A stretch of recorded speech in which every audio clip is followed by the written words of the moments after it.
Hello hi friends, ಇವತ್ತು ಹಸಿ ತೊಗರಿಕಾಳು ಗೊಜ್ಜು ಯಾವ ರೀತಿ ಮಾಡೋಣ ಅಂತ ನೋಡೋಣ.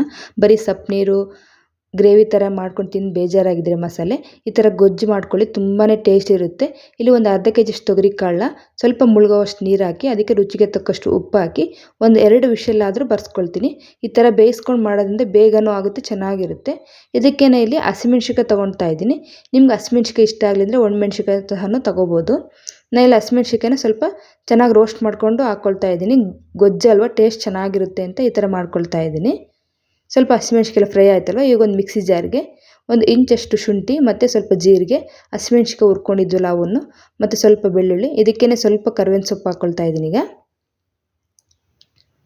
ಸ್ವಲ್ಪ ಉಪ್ಪು, ಇದನ್ನೆಲ್ಲ ಹಾಕ್ಕೊಂಡು ಮಿಕ್ಸಿಗೆ ಒಂದು ಸ್ವಲ್ಪ ತರ್ತರಿಯಾಗಿ ಪೇಸ್ಟ್ ಮಾಡ್ಕೊಂಬರ್ಬೇಕು. ಜಾಸ್ತಿ ಫೈನಾಗಿ ಏನು ಬೇಡ, ಇಷ್ಟ ಆದರೆ ಸಾಕು ನಮಗೆ. ಈಗ ತರ್ತರಿಯಾಗಿ ಆಗಿದೆಯಲ್ಲ.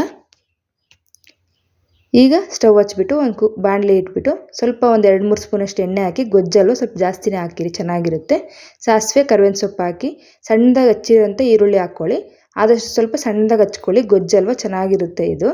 ಈರುಳ್ಳಿ ಎಲ್ಲ ಚೆನ್ನಾಗಿ ಫ್ರೈ ಆಗ್ತಾ ಇರಲಿ. ಸಣ್ಣದಾಗಿ ಹಚ್ಚಿರ್ತೀವಲ್ಲ, ಬೇಗನೆ ಬೇಯುತ್ತೆ. ಇಲ್ಲಿ 2 ಆಲೂಗಡ್ಡೆನ ಸಣ್ಣದಾಗಿ ಕಟ್ ಮಾಡ್ಕೊಂಡು ಹಾಕ್ಕೊಳ್ತಾ ಇದ್ದೀನಿ. ನಿಮ್ಗೆ ಇಷ್ಟ ಆಗಲಿಲ್ಲ ಬೇಕಾದ್ರೆ ಸ್ಕಿಪ್ ಮಾಡ್ಕೋಬೋದು. ಆಲೂಗಡ್ಡೆ ಹಾಕೋದ್ರಿಂದ ಗ್ರೇವಿ ಟೇಸ್ಟ್ ಚೆನ್ನಾಗಿ ಕೊಡುತ್ತೆ, ತಿಕ್ನೆಸ್ ಇರುತ್ತಲ್ವ ಅಂತಲೇ. ಇಲ್ಲಿ 2 ಆಲೂಗಡ್ಡೆನ ಸಣ್ಣದಾಗಿ ಕಟ್ ಮಾಡಿ ಹಾಕ್ಕೊಂಡಿದ್ದೀನಿ. ಅಷ್ಟರಲ್ಲೇ ನೋಡಿ 2 ವಿಷಲ್ ಬಂದಿದೆಯಲ್ವ. ಈಗ ಕಾಳು ಎಷ್ಟು ಸಾಫ್ಟಾಗಿ ಬೆಂದಿದೆ. ಈಗ 2 ವಿಷಲ್ ಆದರೆ ಸಾಕು ಇಲ್ಲಿ, ಯಾಕಂದರೆ ನಾವಿನ್ನೂ ಒಗ್ಗರಣೆನ ಹಾಕಿ ಬೇಯಿಸ್ಕೊಳ್ಳೋದ್ರಿಂದ ಈ ಥರ ಈಗ ಬೆಂದಿದೆ. ಈಗ ಈ ಕಡೆ ಈರುಳ್ಳಿ ಬೇಯ್ತಾ ಇದೆಯಲ್ವ. ಈಗ ಚೆನ್ನಾಗಿ ಫ್ರೈ ಆದ ತಕ್ಷಣ ಇಲ್ಲಿ ಒಂದು 3 ಟೊಮೊಟೊನ ಸಣ್ಣದಾಗಿ ಅದನ್ನು ಚಾಪ್ ಮಾಡ್ಕೊಂಡು ಹಾಕ್ಕೊಳ್ತಾ ಇದ್ದೀನಿ. ಸಣ್ಣದಾಗಾದರೂ ಕಟ್ ಮಾಡ್ಕೊಂಡು ಹಾಕ್ಕೊಳ್ಳಿ. ಸ್ವಲ್ಪ ಅದೆಲ್ಲ ಎಣ್ಣೆ ಬಿಡೋ ತನಕ ಚೆನ್ನಾಗಿ ಫ್ರೈ ಮಾಡಿಕೊಂಡು ಈಗ ರುಬ್ಬಿಟ್ಕೊಂಡಿರೋಂಥ ಹಸಿಮೆಣ್ಸಿಕಾಯಿ, ಜೀರಿಗೆ, ಇದು ಕರಿಬೇವಿನ ಸೊಪ್ಪೆಲ್ಲ ಹಾಕಿದ್ವಲ್ಲ, ಅದನ್ನು ಪೇಸ್ಟ್ನ ಹಾಕಿ ಈ ಥರ ಮಿಕ್ಸ್ ಮಾಡ್ಕೊಳ್ತಾ ಇದ್ದೀನಿ.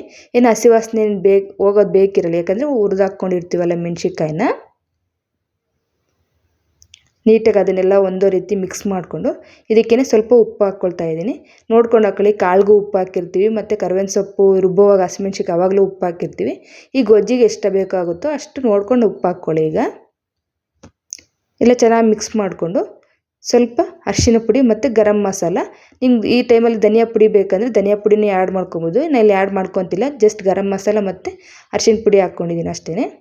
ಇಲ್ಲಿ ಗ್ರೇವಿ ತಿಕ್ನೆಸ್ ಬರೋದಕ್ಕೋಸ್ಕರ ಇಲ್ಲಿ ಒಂದು ಸ್ವಲ್ಪ ಕಾಳನ್ನ ಈ ಥರ ನಾನು ಪೇಸ್ಟ್ ಮಾಡ್ಕೊಳ್ತಾ ಇದ್ದೀನಿ. ಇದೇ ಕಾಳನ್ನ, ತೊಗರಿ ಕಾಳನ್ನೇ ಪೇಸ್ಟ್ ಮಾಡ್ಕೊಂಡು ಹಾಕ್ಕೊಳ್ತಾ ಇದ್ದೀನಿ. ಈಗ ಈ ಥರ ಎಲ್ಲ ಆಗಿದೆಯಲ್ವ. ಇವಾಗ ತೊಗರಿ ಕಾಳು ಬೇಯಿಸ್ಕೊಂಡಿರಂತೆ ಇದಕ್ಕೆ ಡೈರೆಕ್ಟಾಗಿ ಹಾಕ್ಕೊಳ್ತಾ ಇದ್ದೀನಿ ನಾನೀಗ.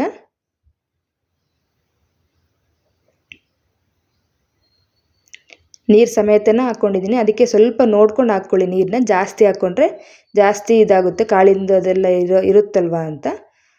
ನಾನು ಸ್ವಲ್ಪ ನೀರು ಹಾಕ್ಕೊಂಡಿದ್ದೆನಲ್ಲ, ಆ ನೀರು ಸಮೇತ ಹಾಕ್ಕೊಂಡು ಈಗ ರುಬ್ಬಿರೋ ಅಂಥ ಪೇಸ್ಟ್ನ ಹಾಕ್ಕೊಳ್ತಾ ಇದ್ದೀನಿ. ತೊಗರಿಕಾಳು ರುಬ್ಬಿದ್ವಲ್ಲ, ಆ ಪೇಸ್ಟ್ನ ಹಾಕಿ ಮಿಕ್ಸ್ ಮಾಡ್ಕೊಳ್ಳೋದ್ರಿಂದ ಗ್ರೇವಿ ಟೆಕ್ಸ್ಚರ್ ಬರುತ್ತಲ್ವ, ಚೆನ್ನಾಗಿರುತ್ತೆ ಅದು.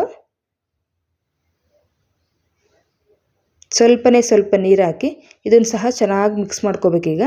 ಇದಕ್ಕೆ ಸ್ವಲ್ಪ ಕೊತ್ತಂಬರಿ ಸೊಪ್ಪು ಹಾಕಿ ಚೆನ್ನಾಗಿ ಮಿಕ್ಸ್ ಮಾಡಿಕೊಂಡು ಈಗ ಇದಕ್ಕೆ ನಾನಿಲ್ಲಿ ಲಾಸ್ಟಿಗೆಲ್ಲ ಕಾಳೆಲ್ಲ ಬೆಂದ ನಂತರ ಇಲ್ಲಿ ಹಸಿ ತೆಂಗಿನಕಾಯಿ ತುರಿನ ಆ್ಯಡ್ ಮಾಡ್ಕೊಳ್ತಾ ಇದ್ದೀನಿ.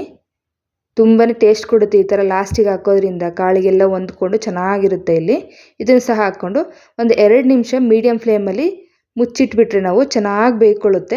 ಇದಕ್ಕೆ ನಾನು ಕಾಂಬಿನೇಷನ್ ಆಗಿ ಚಪಾತಿ ಮಾಡ್ಕೊಂಡಿದ್ದೆ. ನೀವು ರೊಟ್ಟಿ, ಪೂರಿ ಯಾವುದಾದ್ರೂ ಮಾಡ್ಕೋಬೋದು, ತುಂಬಾ ಚೆನ್ನಾಗಿರುತ್ತೆ. ಚಪಾತಿಗೂ ಸಹ ಚೆನ್ನಾಗಿತ್ತು. ನೀವು ಒಂದ್ಸತಿ ಟ್ರೈ ಮಾಡಿ ಹೇಗೆ ಬಂತು ಅಂತ ಕಾಮೆಂಟ್ ಮಾಡಿ ಫ್ರೆಂಡ್ಸ್. ಇನ್ನೂ ನಮ್ಮ ಚಾನಲ್ನ ಸಬ್ಸ್ಕ್ರೈಬ್ ಮಾಡ್ಕೊಂಡಿದ್ರೆ ಪ್ಲೀಸ್ ಸಬ್ಸ್ಕ್ರೈಬ್ ಮಾಡ್ಕೊಂಡು ವಿಡಿಯೋ ನೋಡಿ. ನಿಮ್ಗೆ ಈ ವಿಡಿಯೋ ಇಷ್ಟ ಆಗಿದ್ದರೆ ಒಂದು ಲೈಕ್ ಮಾಡಿ ಅಂತ ಹೇಳ್ತೀನಿ. ಓಕೆ ಫ್ರೆಂಡ್ಸ್, ಬಾಯ್.